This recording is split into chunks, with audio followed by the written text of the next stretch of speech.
As you fire up this episode, you may find yourself in that last big push of the year, trying to generate demand and get those last marketing projects in before the holidays hit.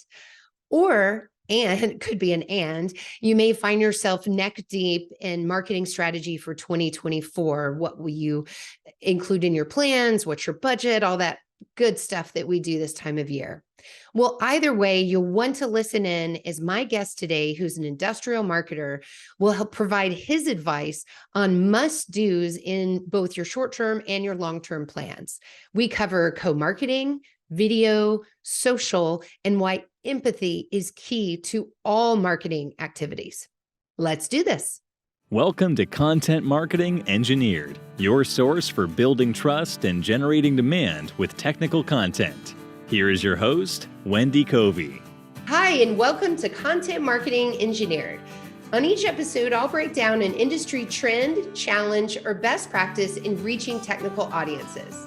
You'll meet colleagues, friends, and clients of mine who will stop by to share their stories. And I hope that you leave each episode feeling inspired and ready to take action.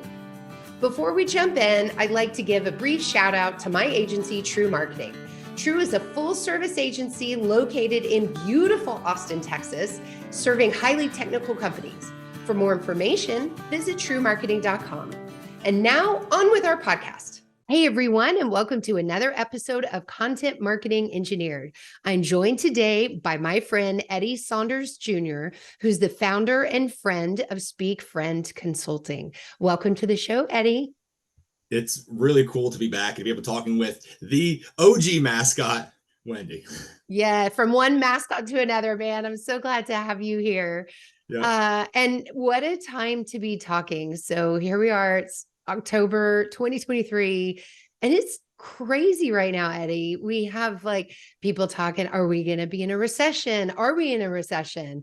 We have the GDP is slowing and these high interest rates and now war in Israel. I mean, it's getting real out there. So I just kind of want to acknowledge that, I guess. And I thought you were the perfect guest to bring on today because one, your positivity that I think everybody could use some of right now, but also your experience in industrial marketing, both on, the manufacturing side, as well as now in your consulting business. So I'd like to help marketers out there with both find some short-term wins for right now, and then talk a little bit about 2024 planning. So, man, let's just start with we're in October. What can a marketer do right now to make an impact before the holidays hit and the year, runs out from underneath us? Well, I mean, knowing that we got to finish strong every single year, depending on where you stand fiscally, it's all about making good noise. And a lot of individuals are trying to get these holiday efforts, depending on where you fall in your trade show schedule as well, whether you're done for the year, whether you still have a couple cooked up. Just keep your foot on the gas. That's the biggest thing that I could probably recommend. Some individuals, they kind of lay back and they let some of their social media and some of their outward messaging kind of go on autopilot. And just because we're getting hit with all types of advertisements from toys and consumer goods on that specific side, don't turn down the volume of your specific branding, specifically towards the end of the year when, let's all be real, a lot of individuals are making a lot of these bigger decisions on budgets. They're finalizing capital equipment purchases. So if anything, now is the more important time to actually make more noise than ever so we can really have a strong finish to the year. Boy, that's good advice. I didn't think about that. Those capital equipment, whether it's making those purchases now with dollars this year or needing those quotes and trying to figure out what to put in the budget for next year. So yeah, I know I get a lot of calls this time of year on the budgeting front too. So definitely feeling that. Good. Well, okay. So then at the same time, as things do quiet down over the holidays, it's a great time to plan your own marketing for 2024. So tell me about how you think businesses should approach that, knowing that, things are just kind of squirrely out there. Yeah, I mean, it reminds me of a very similar time. Some would say back in 2020 when, let's be honest, like COVID happened and nobody knew what to do. People kind of sat on their hands. And one thing that I leveraged specifically at a previous role that worked really well and paid dividends, literally and figuratively, was continuing to create content and finding creative ways, again, to keep that volume turned up. Because there are going to be individuals who, if they haven't already, they're going to turn their volume down, whether it's tightening the straps on ad spend or whatever it may be, lessening repositioning their staff, like the things that sometimes unfortunately happen in these specific times. But if we're going to do that, if we're going to continue to navigate these times strategically, I'm going to go back to my original point to continue to make that noise. Also looking into potential collaborations, because if we know that more noise is going to be made, let's look at some of those key players who we know are still active, and we could jointly make noise together, potentially double some of our specific efforts, lessen some of the resources that are actually required to produce those efforts. And then it really helps in those leaner times to be able to not only buddy up with some individuals to create that messaging and keep the volume up, but it's just a good tactic overall to keep yourself honest, keep the message continuously going, and then to not get stale, stagnant, or the worst thing, comfortable. When you talk about buddying up and co-marketing, what are some of the activities or different strategies that you've seen be effective? Sure. Everybody likes to resort to like blogs, which is great because there's SEO value there. I get black backlinks. I sold and consulted for SEO in like the early 20 teens. And so when everything was just big and SEO was the rave. So I get that. But what I would highly recommend is we're looking at content creation, specifically videos. If there's ways that you can either interview like individuals that you want to collaborate with, individuals who are synergistic when it comes to an entity standpoint, individuals who you work with specifically, or people who you may have never considered talking to in the first place. Now is the time to do so, because if information in 2023 is a commodity, and that's less of a question, more of a statement, it is, why not control the narrative at scale? And I think there's no better way to do that than with synergistic brand buddies, whether it's in the industry or outside of it. I'd love to give specific examples, but it's so diverse and so different. But the first thing that's needed is just the ambition to want to do so in the first place. And a lot of people are hesitant because you have to interact with others. Everybody wants to hide their cards close to their chest. But I would say that there's empowerment and there's lots of potential if we're able to be vulnerable and synergize with others. Yeah, well, and I like that you emphasize the synergy piece, because to me, it's not about let's take our two brands and leverage each other's, social reach or database. It's also, what is that joint value proposition? How does that 1+1 = 3 and beyond? And I think that's sometimes an important aspect that people miss, right? They jump straight to tactics and don't really think about why are the two of our brands together? What does that mean? For sure. And I get, let's create narrative around, if we're a drill company, we sell the drill, right? Oh, no, we sell the hole. I get that. But how come the drill company isn't talking to the drill bit company? And then why are they not making noise together, figuring out how they solve the problem together? And that's the best analogy that I can think of, because specifically within manufacturing, think about all the tools and components that go within your specific tangible product or machine. There's so much. So the opportunities are just endless. And the best example I had was at a previous cutting tool company that we use, or a tapping company. We use cutting tools. So what did we do? We were able to partner with almost every single cutting tool company that we wanted, or with that we wanted to, specifically because we had the open mind and level of ambition to do so. And then we created a really cool scalable strategy that allowed us to go from one to the next to create a cool little set of content, while it also still being brand forward and brand friendly. Yeah. And a budget saver too, I would think, because you have more people working on it as well. Okay. What are some other, let's say, budget savers? If you're, faced with, I need to grow my leads, grow my visits, whatever your goals are, but I have to do it with the same amount of money, where would you divest? Or what are some just, I don't know, budget friendly activities that you suggest people look at?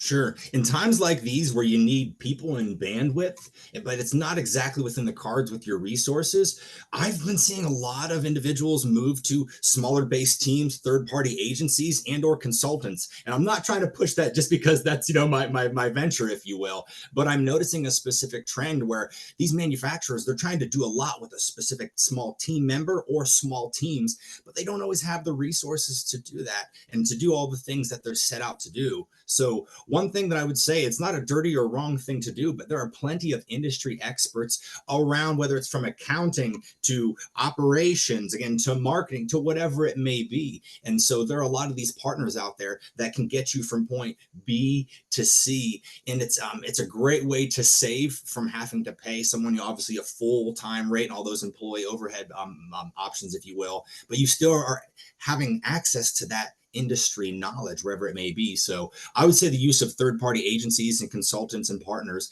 is going to be a huge thing as we see these manufacturers grow and scale in certain departments and try these disruptive methods during these, let's just call it testing and trying times. Yeah. Yeah. And, and for some companies, next year represents a big opportunity to grow market share, right? It's less about managing that volatility and more about capitalizing upon it and doubling down. And so in that regard, what are some other areas where you might suggest people focus? For those who have the ambition and or the resources, even if it's minimal, I would really look into distribution of just general ad spend. I mean, not just specifically on social, because that's great, but also looking at your search engine marketing ads, because knowing that individuals are continuously searching on your Googles, and let's even say TikTok, because that's an objective truth. There are lots of ways to get your message in front of individuals in 2023. And I'll go back to a prior point. If we're going to be able to control that narrative, why not do so at scale? So I think it's going to be really important for individuals to kind of focus on that and then lean into it moving forward, because it's not going to get any less relevant as we move forward. And so if we have these specific roadmaps in place, we have the foundation laid, it's just going to pay dividends in the future. Okay, I have to go back to something you said. TikTok is a what? A what truth? Tell me more about that. Why convince me that industrial brands should lean into TikTok? I want to hear it. Not all socials are created equal, right? Uh-huh. So let me start there. Yeah. I will say, for those who are trying to scale and capture new attention, it is objectively one of the largest and easiest to scale forms of content distribution on the planet, period. Oh, and did I mention that it's free? And so it's just one of those things where it's hard to not look at it. For example, working at an industrial brand that I helped significantly a couple of years ago, in 1 month, in one single month of just straight content distribution, I think it was in May of this specific year, I'll never forget it, right? TikTok produced more video views than the entire YouTube page did the whole year prior. Wow. Those That's are big numbers. Facts. Big numbers. Yeah. It's so hard, because then how do we take that attribution, right? You have that high level metric, and then how do we take it down to know what happened to those people? You have any suggestions for that? How to report along that life cycle? There's no way to do that yet with TikTok that I know of. It's somewhat difficult because everyone goes back to attribution, and me as a data guy, like, in God we trust, everybody else bring data. So if we can tie attribution, of course, that's going to be my first lead. I will say that's one of the challenges with the platform, because you can capture some of that demand, but like, how do you actually convert it, if you will? And so some individuals can do links to site, and you can try to create little call to actions, but we have to remember that a platform like that is strictly for content consumption. Right. People they have the spoon, they just want to keep eating it. Isn't that the truth? It'll grab you and just pull you into that black hole of TikTok, and you'll look up and be like, what happened? I lost some time. Exactly. So that's why I leverage it as more of it's a good bolster. I'm not going to go to any specific manufacturing brand and saying, hey, this needs to be your pillar. It's just going to be a component. Sure. Thank you. That's helpful. All right. So let's talk a little bit about empathy. I noticed the tagline that you're using for your new business is business strategy driven by human empathy. And I thought that was wonderful, and just wanted to get in your head a little bit about why empathy is so important for industrial brands. Well, if I would say in marketing as a whole, I'll be that bold. Because if we as marketers are truly trying to deliver valuable messaging and content to our ideal audience in order to entice, drive any type of decision, if you will, I think we need to be very conscious about how they feel, how they react, and how they're digesting and accepting and interpreting that information. And if we lead with empathy, and we lead with the genuine intention of not only wanting to understand how they think, how they make decisions, but figuring out what actually drives those decisions and what we can do to kind of help guide those, and then create content for every step of that decision-making process. If we're not doing that with thinking of them and beginning with the end in mind, I feel like we're doing ourselves a big disservice, and we're probably stuck on some type of MQL hamster wheel that a lot of old school ideology is set upon. And I understand leads are valuable, if you will, but we'd be doing ourselves, again, a huge disservice if we ignored that there are both sides to that specific concept, and that empathy is a huge driver, not only just in business, and that's why I lead it so much, but also in life. It's very, very important for me to be an empathetic person, so that the individuals who I interact with and who I engage with, that I think of where they're coming from, because don't we all want to be heard and understood truly? And that's just on a scientific and spiritual level. So if we apply that to marketing and business principles, I would say that we can get some pretty solid human reactions out of that. And if we drive those said results, it all makes sense in the end. So given that marketers tend to be one step removed from the customer, how do you recommend that they develop that information, develop that empathy? What is a marketer to do? Sure. I have been as bold to, because the first 10 years of my career, I spent specifically in selling, right? Selling in these marketing and advertising products and services and platforms. And so I had direct experience having these conversations, strategizing with them. And so that gives me a little bit of an upper hand, because I have that two-pronged approach. And so it's just natural for me to have that discovery-led mindset. And for those who don't naturally have that, you either need to develop that, and if you think about it, if you generally want to do your job as well as you can, you need to be able to uncover that information. You need to figure out why they're doing what they're doing. One of the easiest ways to do that is to go directly to the source. But I understand some salespeople, me formerly, used to be very concerned about your engagement with my clients. But if we're same team, same dream, it's very difficult for me to ever think, and I've never experienced individuals who say, hey, I don't want you to interact with individuals who you also like is a customer of us in general. So either connecting directly with them, or God forbid, marketers talk to their salespeople. Oh no, that never is a thing. Remove the silo, build the bridge, because there's perspective and there's sales enablement to be had on the other side of that conversation. Yeah. Yeah. I like that your levels, if you will. So, and maybe some convenient ways to do that. You could sit in on sales phone calls where that customer may or may not even know you're joining, or they'll know you're there, but you're just listening in. Trade shows are a great way to interact with customers. So go work that booth, listen to those conversations, interact. And of course, more formally, voice of customer studies, which, I think that's the gold standard, but that takes, of course, time and money. So there's these informal ways that work really well too. So, True. and Agree. be a friend to sales, be buddies with sales. Yes. And really, to me, as I think about 2024 plans, I think one of those should include, what is my sales enablement strategy? How can I go in and help sales achieve their goals? So having empathy towards their jobs, what they're struggling with, and looking at that sales cycle, and where can marketing lend a helping hand? For sure. And it reminds me of, I'm in the middle of the industrial marketing ABCs right now. And looking at the letter O was objection content. And me and my former sales mind, I'm always thinking, what can I create? What type of assets, what type of imagery, what type of messaging can I create? Because I know that my salespeople are facing objections. That's the reason why they don't have a 100% close rate, because they're facing those objections. If I'm doing my job and trying to help make their job easier so that they can make my job easier, then I need to be able to, again, have those conversations, want to know what's going on, and then be able to give them the objects and the tools that they need. Because if I can make a really good hammer, it doesn't matter if sales needs a screwdriver. Right. Let's give them that hammer. It is what it is. But I can make a really shiny hammer. Well, Eddie, as we look to 2024, how do you see AI technology for marketers? Should we be using it? How do you recommend marketers get started? Or do you? Where do you stand on all that? If you can, you should. And when? Yesterday. It's a really big deal.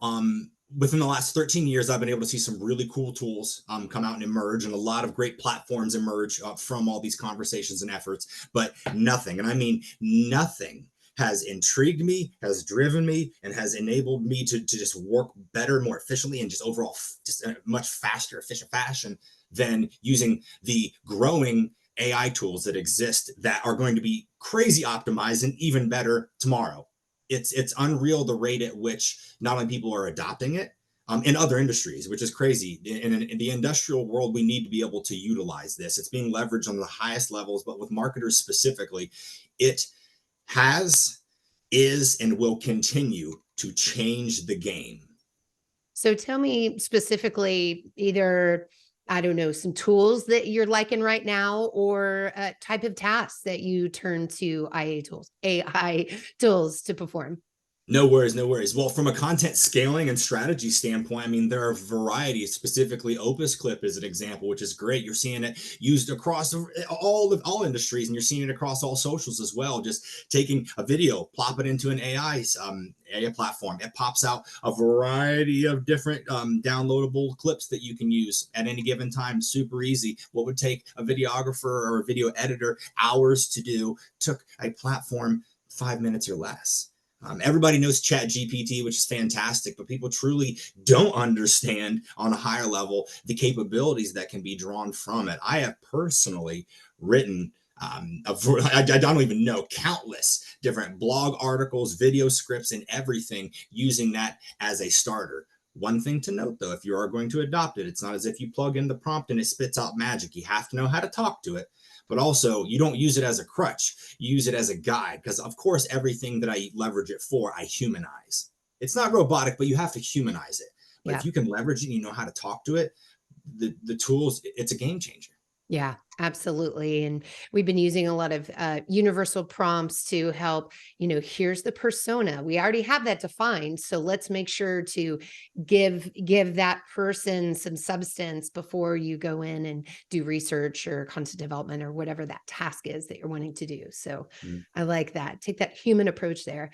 I tell you, on a personal note, I was just, I'm planning a Thanksgiving trip with the family to Costa Rica, and I was going the old school way from website to website, trying to figure out if I could take a water taxi from one town to another. And I said, what am I doing?